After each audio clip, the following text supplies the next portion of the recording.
ക്രിപ്റ്റോപ്സ് സ്പെലിയോറക്സ് പേര് പോലെ തന്നെ ചില്ലറക്കാരനല്ലാത്ത ഒരു രാജാവിനെ കുറിച്ചാണ് ഇനി. റുമേനിയയിലെ വിചിത്രമായ ഗുഹയിലെ പഴുതാരയാണ് ഈ കഥയിലെ നായകൻ. പൊതുജനങ്ങൾക്ക് പ്രവേശനമില്ലാത്ത പ്രദേശത്ത് നിരവധി ജീവിവർഗങ്ങളും ഉണ്ട്. 50 ലക്ഷം വർഷത്തിലേറെയായി സൂര്യപ്രകാശം കടക്കാത്ത ഗുഹയാണ് മൊവൈൽ കേവ്. അപൂർവതകൾ ഒട്ടേറെയുള്ള ഈ ഗുഹ സ്ഥിതി ചെയ്യുന്നതാകട്ടെ റുമേനിയയിലെ മൻഗാലിയയിലും. ക്രിപ്റ്റോപ്സ് സ്പെലിയോറക്സ് എന്ന പേരിന്റെ അർത്ഥം ഗുഹയിലെ രാജാവെന്നാണ്. ഈ ഗുഹയിലെ ഭക്ഷണ ശൃംഖലയിൽ ഏറ്റവും ഉയർന്ന സ്ഥാനത്ത് നിൽക്കുന്ന ജീവിയും സ്പെലിയോറക്സ് തന്നെ. 46 മുതൽ 52 മില്ലിമീറ്റർ വരെ നീളമുള്ള ഈ കശേരുക്കളില്ലാത്ത ജീവിയെ 2020-ലാണ് കണ്ടെത്തിയത്.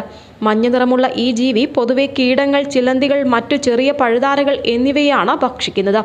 അനേക വർഷമായി സൂര്യപ്രകാശം എത്താത്ത ഈ ഗുഹയ്ക്കുള്ളിൽ തന്റെ നീണ്ട ആന്റിന പോലുള്ള ശരീരഭാഗം ഉപയോഗിച്ചാണ് ഈ പഴുതാര ഇരകളെ കണ്ടെത്തുന്നതും തന്റെ ചലനം നടത്തുന്നതും. ഗുഹയ്ക്കുള്ളിൽ സൂര്യപ്രകാശം എത്താത്തതിനാൽ ഇതിൽ സസ്യങ്ങളും കുറവാണ്. അതിനാൽ തന്നെ മീഥേൻ, സൾഫർ എന്നീ വാതകങ്ങൾ ഓക്സിഡൈസ് ചെയ്ത ബാക്ടീരിയകളാണ് പോഷണങ്ങൾ ഉണ്ടാക്കുന്നത്.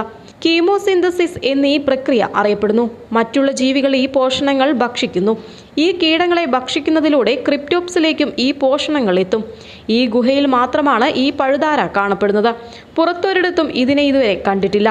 ഗുഹയിൽ ദുർഘടമായ സാഹചര്യങ്ങളാണെങ്കിലും 57 ജീവിവർഗങ്ങളുമുണ്ട്.